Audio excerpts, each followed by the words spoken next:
you see me, or do you want me man, a little? we start recording now. Woohoo! Yeah, all the way from UK. You know what? Forget the UK. It's more about the fact that we haven't spoke to each other like this or done anything like this for such a long time. Do you know what I mean? Yeah. So it's like it's amazing. It's amazing to see you now. Obviously, Yeah, you look great. you look fantastic. Yeah, you look great. One second. Let me just close my door. One sec. I love it. Come back. Yeah, I love the soldier jacket. We should have swapped. I should have those soldiers. To go with your God soldiers. Do you know what I mean? So it makes good sense. Nice match. Oh, you know, I love to see you. Love to see you. I mean, gosh, we obviously we'll talk about going way back. We'll talk about all this stuff and everything else later on. But you know, I don't know. I'm impressed. You know, you're online, you're doing stuff. You know, it's exciting. But you know, one of the things I wanted to ask you before we do that, because I want to just keep this whole theme of like, you know, talking about our past and stuff, but also current themes, which is what's been going on with this whole pandemic. How was it for you in America? There's a lot of things to talk about. How was that for you though? It was, for me, it was amazing. I loved it. Really? You know, I during pandemic, it changed for me. It changed the whole aspect of life. I actually had more time to spend time at home, you know, get closer to God. It was amazing. Do you want me a little bit closer, or are you okay like that? No, it's fine. Perfect. Okay. You haven't aged a day. You haven't aged a day. I haven't aged enough. Do you like what I'm wearing for you today? Yeah, man. Proper. Very nice. An accent. I know with an accent. Oh, so one thing as well. How do you want me to address you, Anna or an accent? Oh, that's a good question. An accent, I guess. Anna with an accent. I don't know. Yeah, like old school. Old school, right? We know each other for such a long time. Yeah. One of the friends signed me as a record deal. Yeah. Pete Mimbala. And Pete now is with Samanda's. He's actually in America right now, currently, isn't he? In New York. I know. Yeah. You know, I asked him, can you drive down to Florida? He's laughing at me. I said, Pete, you're just in New York. You can drive down. But you should be going down to see him. Maybe, yeah, but you know. No, seriously, come on. He's come all the way to America. At least you can do is, but Florida's a long way. It's a long way from New York, isn't it? I was thinking about that. Yeah, I know. But you know, now I'm starting to preach inside prisons. So I got a lot. Wow. And I'm recording some new music videos, which Pete is pushing me to do, you know. So yeah. We'll talk about it later. Definitely talk about it later. Yeah, we'll talk about it later. But you said the pandemic was good for you. Pandemic. Yes, for me, it was very nice. I really enjoyed it because, you know, I saw what God was trying to do with lots of us, and that is spend more time with our families. You know, not drinking that much, going to parties all the time, because that was my past life. For me, was very easy. I really enjoyed that. I discovered more things about myself that I didn't know, you know. And in the United States, there was lots of fights with who is wearing the mask, who is not wearing the mask. If you go into a store, there will be fights, you know. Why are you not wearing your mask? And now, you know, it was very strange because if you went into a shop, American shop, during pandemics, and you was not wearing your mask, my goodness, they will come for you. Wow. How about now, nobody's wearing masks, but still children can be, you know, it can be transmitted to small little kids. And I know last time I went into shop with my kid who's only 6 years old, the guy kept on sneezing and not wearing a mask. What now then, you know, because my child cannot be vaccinated. So lots of fights with masks, with presidency. And George Floyd dying, you know, that changed my life. So yeah, it was, for me, I enjoy pandemics, to be honest, because I know what God is trying to do and I trust God, you know. But I know, for many people, I can imagine, you know, there is some kind of trauma there. It's nice that you mentioned that. I don't want to go too much into pandemics, but just to mention this because I just remembered. Now I'm starting to preach inside prisons, and they said that 60% of men experience a kind of trauma and 98% of women experience a kind of trauma. And I can imagine that all of us, maybe it's not visible, you know, subconsciously we did experience some kind of trauma during this pandemic, you know, young kids. I certainly did. There's no doubt about it. Really? It was hard to kind of, it was difficult. It was difficult. You know, a lot of things were going on in my life, a lot of things, obviously. I don't know if I've mentioned it on Facebook, but you know, my wife's mum had cancer. So she passed. So we went through the whole of COVID. We were going through that experience as well. Who passed? My wife's mother. Yeah. So, but that's yeah. So that's I went through that. So during the whole pandemic, I was going through that as well. Oh, You know, wow. watching Did her she pass change and through go through. Pardon? You mean she passed through? She passed because Passed of away. COVID, Passed away. but nothing to do with COVID though. It's because of No, the not virus. with COVID, Oh, but okay. during the whole period of COVID. Oh, You wow. know, so we were dealing with that, and it was a traumatic thing for us. You know, not being able to see her, not being able to see my mum. You know, all of these things. You know, my mum was quite elderly as well, so all of these things. You know, coupled with just a lot of stuff to deal with, and Oh, yeah, wow. you know, and Yeah. family. So yeah, but don't get me wrong. You know, there were elements of it that were great. When you're at home, you know, you're with the kids. You know, it was I good really sharing that enjoyed that. time with them. I love that. I was in my art. I was in my God's soldiers. I loved it. I was spending time with God. I loved it. I don't know. And it's really strange to hear for me that people, but then again, you know, I'm a business owner, so I don't have to go to work, and I'm used to, you know, working from home, and I can imagine from others who are still working today, you know, and they couldn't go to work and all that. So yeah, I totally understand, but it's very strange for me to hear that you did enjoy pandemics, because I really enjoyed it. Oh, well, there's loads of reasons, but anyway, moving on swiftly. Basically, now, what brought you to America? You know, because you used to be in the UK. So what made you? What drove you to go there? What compelled you to go to America? That's a good question. So I don't know if I should speak about my personal life that much.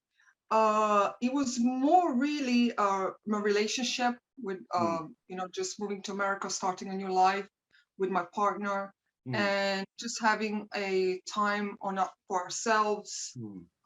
You would have thought really that I moved here for my music, right? But before, when I used to try to New York, I was more moving for my music. But this time was more starting a fresh life, because, you know, I purchased property here in Florida 6 years ago. So I wanted to visit my property, sorry, and I just wanted to move here because I felt like it was a fresh start. And we didn't expect to stay this long, but we did. So here I am now. I love it, to be honest. I love America. I feel like here I feel like in my past life I was American. I don't know. I get along with Americans very well, you know.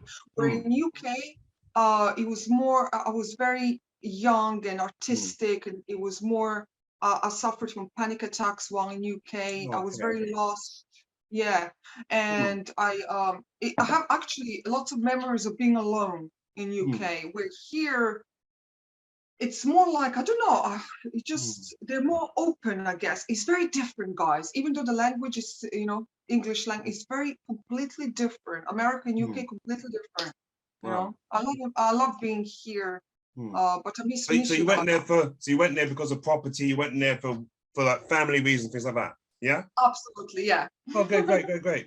Well, you know, do you remember?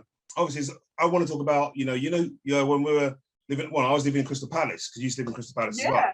Yeah, as well, yeah. And you had a passion for helping young kids, and again, you talked about, you know, the prisons. That's quite interesting that you're still going and helping people and things like that. Yeah, are you still doing anything with young people? You still got the passion to do that, to help young people's lives? Yeah, absolutely. Can you believe that was a long time ago? And I think both of us still have the same passion. I don't think anything changed. That was 20 years ago. How many years ago? Oh man, it's 12 years ago. Come on, basically I moved that.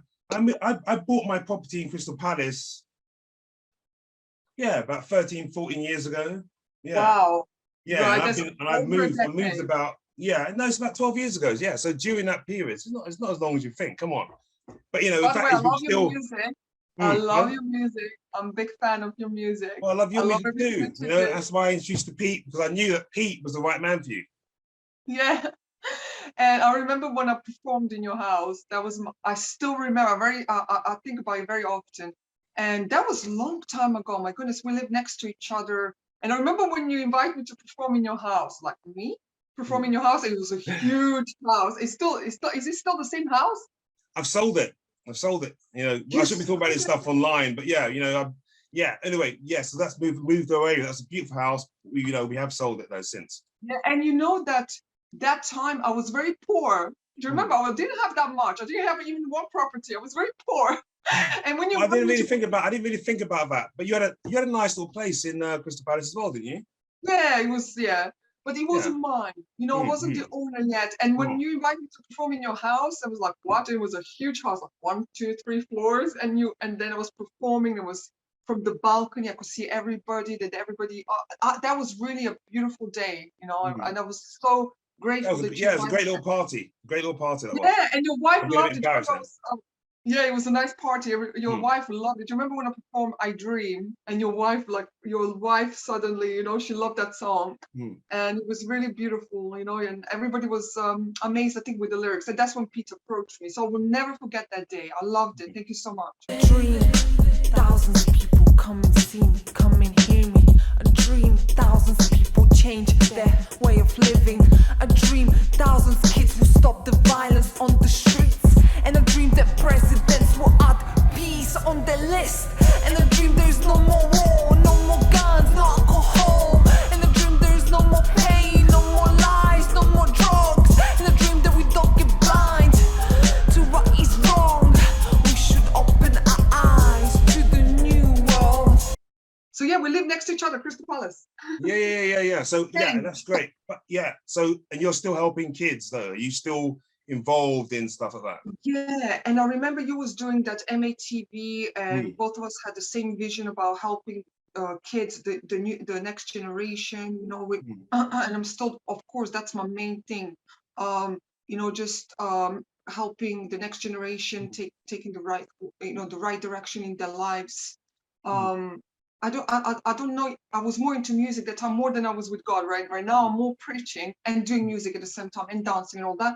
But at the time, I was my passion, and still today, is to help the young generation. You know, take the first relate to them. I think both of us have that. Relate to them with what we've been through in our lives, and for them, you know, that's the way for them they can trust us. You know, kind of regaining the trust from them. I understand what you've been through. I understand racism. You know, I'm sure you guys can hear my accent. I understand the suffering. I understand the pain. I understand the rejection, the drug addictions, all that I understand. And so I'm kind of grateful that I've been through that, so I can help the young. And now you're a parent, but even now you're a parent as well. So even. So it is difficult. Exactly. So you're thinking about. So are you thinking about what it's going to be like bringing up a teenager, you know, in America at some point?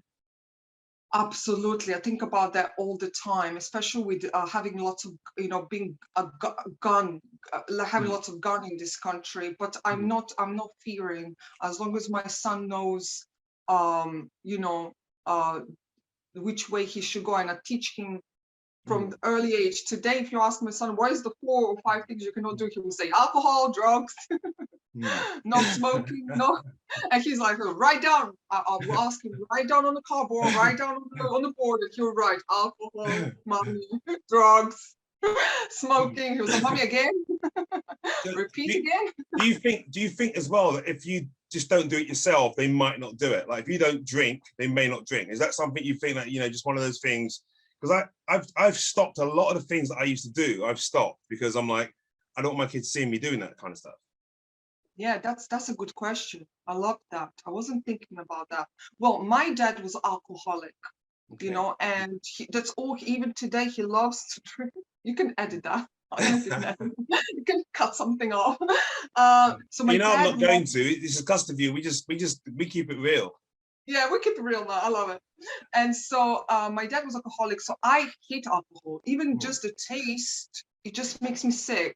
You know, I don't know if you watched my last live video. I was celebrating going to prison to preach, and it was just a grape juice. And if you gave me any alcohol, I would feel sick. Like I will have pain in my chest. Oh, okay. So Wow. Just seeing my father being alcoholic. You're lucky. Yeah. I hate alcohol, the smell, the taste. I can't stand it. But I used to drink when I was younger, just to escape from the reality, you know. coming from a war zone country and then the divorce of my parents, alcohol was a way to escape, even though I hated the taste. Can you believe that? I think the youngsters today will do anything just to escape this reality, or to escape the absence of a father, or divorce in their families, or any rejection, racism, wherever. They will find anything just to escape the identity, you know. And so that was me past days. I was drinking a lot, smoking, hanging around with bad crowd, you know, going down a hill, left school. Even though I had the best grade in school, I left my education. That was a nightmare for me. I hope that whoever is watching right now, maybe youngsters or people, you know, if they're not sure which way to go, maybe they're struggling with directions in their lives, I hope they can hear this and maybe stop them from making the same mistakes that I did or we did, you know, and just try and to take a good direction in their lives from early age, even though their parents may not give them that, you know, that we as influencers today can reassure them that, you know, this is the right way to go. So don't waste your time with drugs or alcohol or bad crowd that's going to bring you nowhere. Let's hope they do listen to this, and hopefully, but you know, most of the times with most kids, we know they tend to, you know, you have to experience it to learn it, and then obviously having learned it, then they know. It's an example. They don't take our examples, do they? They just, you got to hit the wall. You got to hit the wall first sometimes. But look, talking about war zone, because you mentioned the war zone, okay? The big talk right now is obviously Ukraine. It's a Ukraine. It's a big talking point right now. How are you processing what's going on in Ukraine now? Considering where you know your background, how are you processing that? Thank you for asking this. At the beginning, I was sweating during the night. I was thinking about those kids, they're dying in the war, reminding me of me. I know how scared I was, you know. And I remember that I escaped at the right time. And I remember when. Also, what war are you talking about? So people have an idea. What war is it? Is it Croatian war? The war, yeah. Sorry, good question. I always assume that you know everything. So it was former Yugoslavia, and I'm from Serbia, capital Belgrade.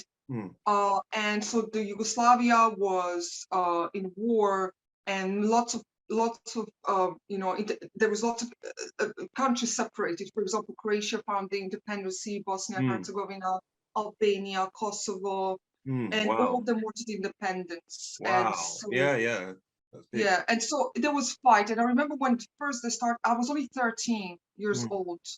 And I remember, you know, first they started to, there was bombardment, but I escaped at the right time. There was bombardments going on, and I kept on telling to my father, I think they're going to bomb us next. I think they're going to bomb us next. And my father was like, no, they will never come to Belgrade. I said, they will. And I was shaking, I was sweating. I thought I was going to die at any time. And I just used to look up to the sky, pray to God. I was like, God, can you just speak to the presidents to stop the war? Is there anybody that listening to me? I used to go outside and pray to God, I want to get out of here. And 2 weeks after, I saw a shooting star on my balcony, and I was out. My mom came to get us and took us to France, and we were lucky. But there's many there that stayed, and the bombs, and they did bombarded Belgrade. Maybe just few years after I left, and it was NATO bombing from the USA. You know? And you know who signed? It was Biden. Biden signed to bombard. I just didn't even know. I find out recently when he was, you know, when he was going for election. I thought, oh, well, okay, I'll give him a second chance. Let's see what he's gonna do. So,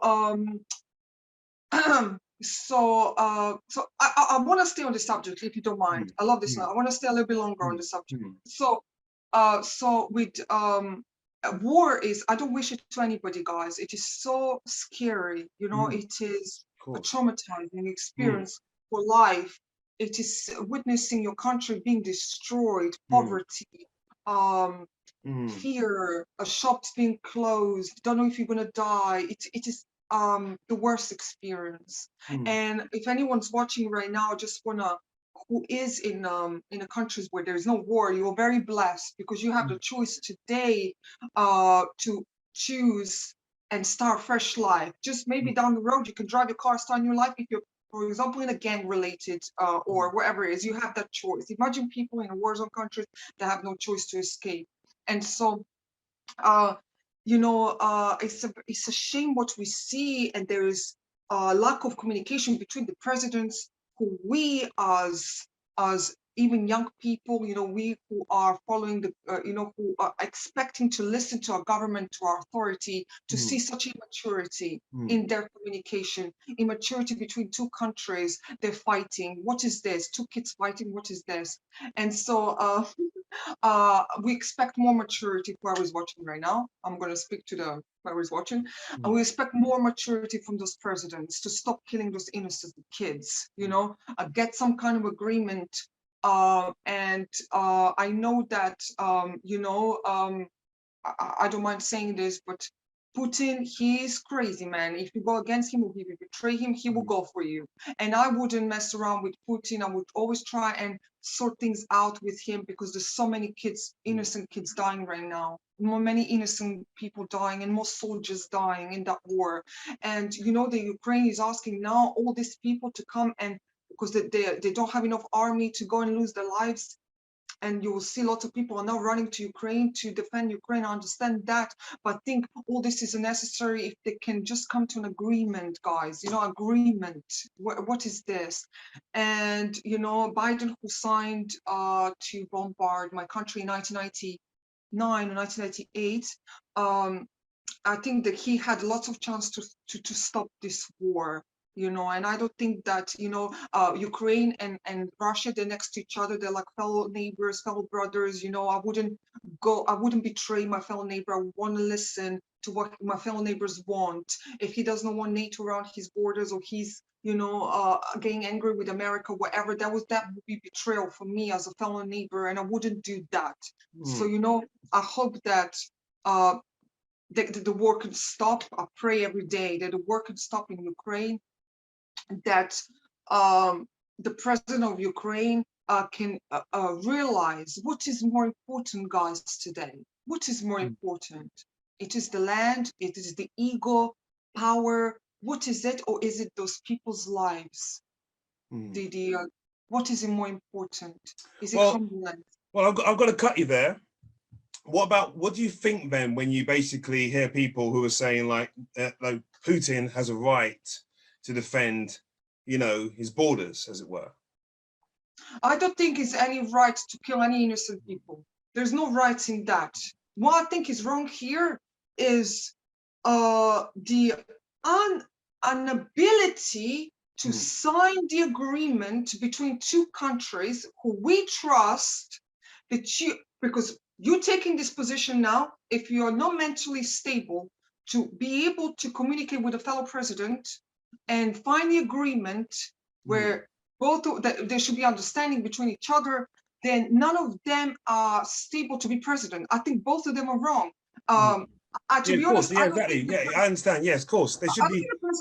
I don't think the president of Ukraine is experienced enough. I'm sorry. I don't think he's just an actor. He doesn't understand how Putin minds work. Putin is crazy, and I think the president of Ukraine is not. It's not fit enough to be a president. I'm sorry, guys. You may not understand, because what we see is just war between two countries. But if we had more experienced president in Ukraine, none of this would have happened. You know, Putin is crazy. He will go for you if you betray him. So I think the easiest way is change the president of Ukraine, get him out, and Vladimir Putin, because we already know that's a powerful man. You know, it's a powerful man, and so you know. He's there for a long time. He's been a president in Russia for a long time. He has a very good relationship. He had a very good relationship with America, with Trump and China. And so I wouldn't mess around with such a powerful man. I would look more to find out what is wrong. Mr. Putin, what are you fearing from? Okay, you're fearing from this. Okay, let's see how can we sort this out between us. So this kids. Well, that's what NATO should have done. But that's what NATO should have done. NATO should have obviously tried to appease the situation. Absolutely. But what's so now we're thinking. But we're just calling for troops to go in. We're calling for aid, which is understandable. but you know, humanitarian aid is needed. But basically, as you say, they're Is just it about calling money? for more war rather than peace. So is it But about we're close to money? World War III, and it's like we shouldn't be, you No, know, playing around something's with not something like that. right. Something is not right. Is this Mm. about money? Because if it's about money, you love your war. Mr. Biden signed the 1998 to bombard my country, and still today you see my sister just had cancer. They didn't clear the mess up. They made lots of mistakes. NATO made lots of mistakes, bombarded parts of my country that were not supposed to be bombarded. Lots of innocent children and women and men died. And after that, they didn't even clear up the mess. The radiation is giving cancers to lots of people. If you go to People don't know, hospitals, but we don't know that. I certainly didn't know about Biden's no, involvement. Do you know what I it's mean? It's kind money. of, It is money business. And that's why Isaiah 9:60 says, and the government will be upon his shoulders. Do not fear, my soldiers. We know what it is. This is now a business and money. But wow. the government will be upon his shoulders. He is the king of the kings. Nothing can happen to us. Just jump this arc with me today. I Well, love, no, can I well, promote thank my you. God? Well, I appreciate your thoughts and everything else, and obviously being candid about your experiences when you were a child. I really appreciate that. But now I want to go over to something else. You stay kind of still on there, talking about Ukraine, but probably a bit more positive. So there was a guy, a singer, I don't know his name, but there was a Ukrainian singer that was going around to the shelters, okay, and singing also to the soldiers, okay.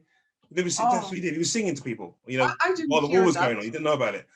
Do you feel that music can have a good impact? Or what kind of impact do you think music can have on people? Can it change in any way? Can it be Yeah, useful in those situations? Do you think it can be powerful and make a difference in those situations?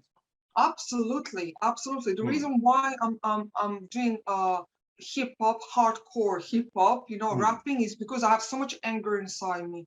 So much mm, thing has happened, and only through music I can express my emotions. I can express how I feel. I can mm, express my anger, mm, anxiety, and that is the only way out for me. And mm, I'm sure for many of them, the music is a way to escape, to mm, to find comfort, security. So absolutely, yeah, music can save you. I love, that's the only way. That is the, mm. and God. Yeah, do it like this.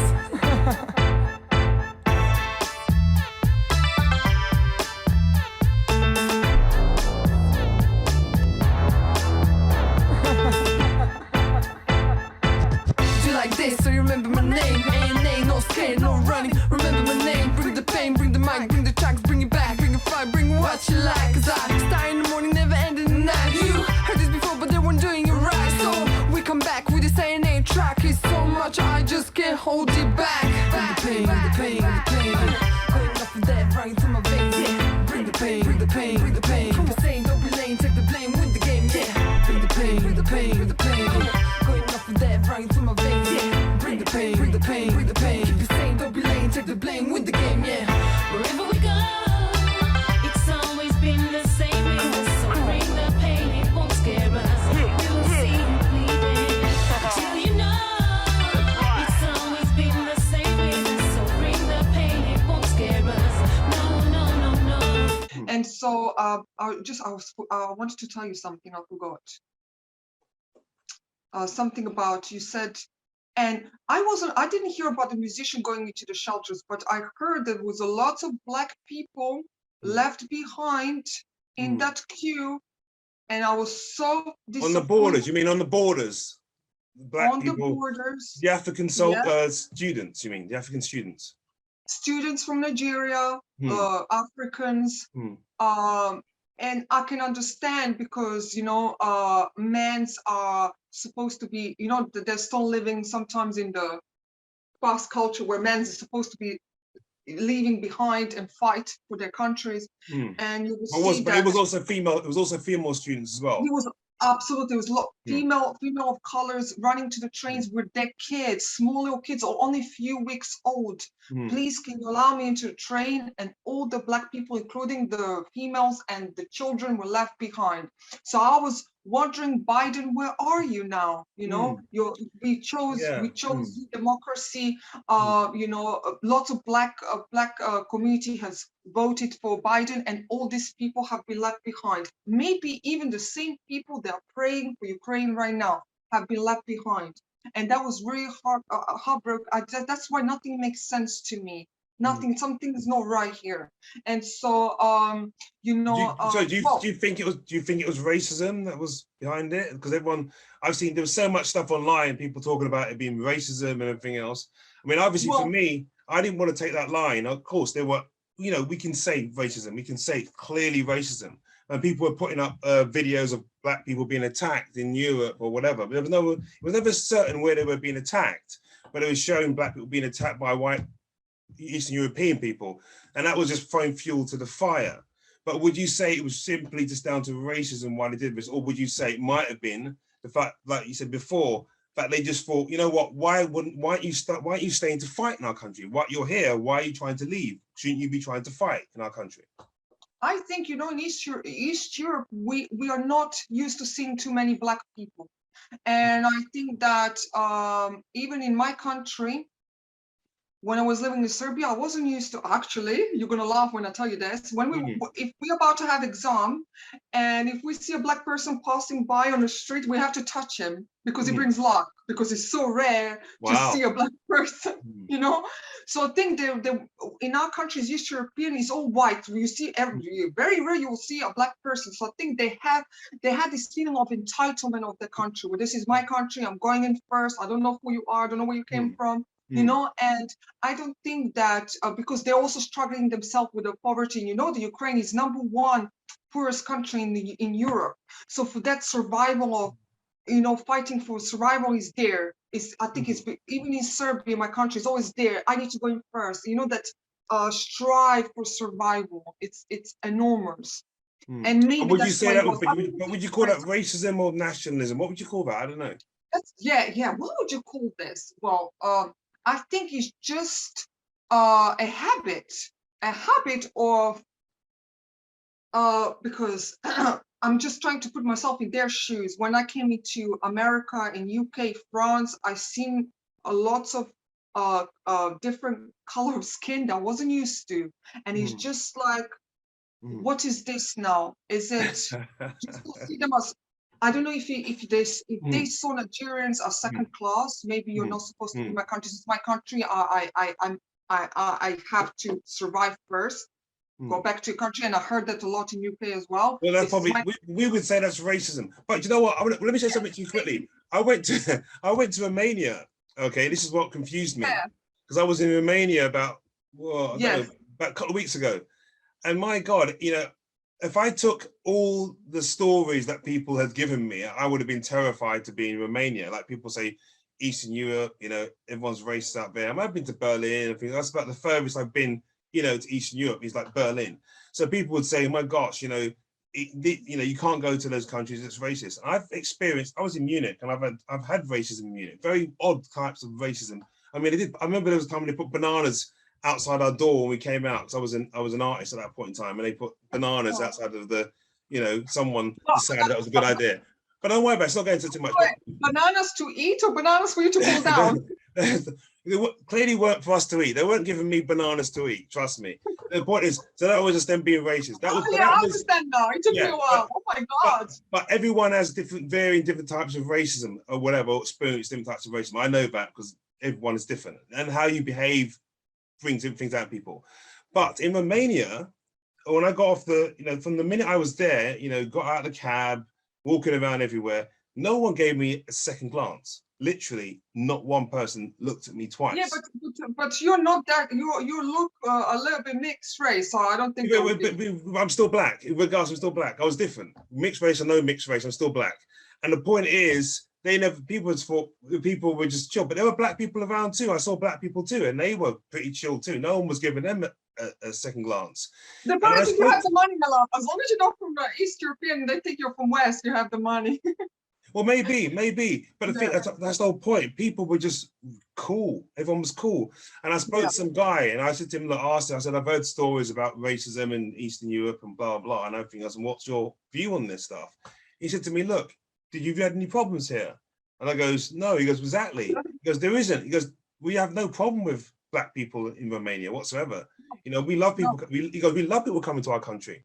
And that was how he viewed, that's how he looked at it. So he was like, he said to me, actually, he goes, the most racist country in the world, this is what he said to me, is England. And I was like, It's true. That was his view. He was like, well, Mark Anthony, he goes, mate, I'm going to tell you the honest to the truth, because I lived in England. He goes, they were racist towards us. You know, we're Romanian. They treated us like crap. So, and I was like, well, wow, because obviously we know racism, but how he viewed it was kind of a bit like, wow, well, that was a bit of a, want of a better word, that messed in my head a little bit, to be told that England is the most racist country in the world when you consider the South in America and all that kind of stuff. Yeah, but that just shows, listen, this just shows that every country looks after their own, which because I'm thinking biblical, I don't believe in that, but it just shows. Look in America, let's make America great again. It's all about my country. Let's close the borders. Let's do this. Let's build the walls. Let's that. UK, everything is on one side. Buses, everything is different. Let's Brexit, for example. Let's just look after our own country. Ukraine, when there is war, let's just save our own people first. Let's black people die behind. And that's thing that I don't agree with. And I think this is now a culture and what you hear around that dinner table at home with your parents. What are those parents teaching you? It says in the Bible, it says that you should pray first for other people's land before you pray for your land. And for me, I always teach my child first, serve others first, love others first before you even serve yourself. And I think this is now we see this, that we actually taking this as normal. Let's make great America great again. Let's look after UK first. Let's close the borders. Let's get our own race see first and let other race die. For me, I would do it the other way around. I will save myself. I will put myself there as a sacrifice and save my black brother first, because he's just a guest in my country. My brother, my sister, you go in first. Don't worry, you're just a guest here. I'm gonna stay behind. That will be me. But but that makes you unique. That makes you unique. Obviously, it seems to be the case. A lot of people would choose themselves first and their families first, and that's just, unfortunately, sadly, the way things are. So we have a world. That's why the world is the way the world is, and that's why we have these wars, and everyone's quite comfortable. But my thing is, you can't be too hard on people. It's like it's human nature, and you got to hope that good people exist amongst them. The biggest problem is when the bad people become, there are a lot of bad people in charge, clearly, but when good people allow bad people to just keep getting away with things, and that's what we're seeing with these wars, is because we're letting these bad people keep getting away with things. It's quite, it's quite worrying. But look, I'm going to ask you another question. I want to ask you another question, because I want to change something slightly, because I always like to go, back to something positive when we go off, whatever. Yeah. Now,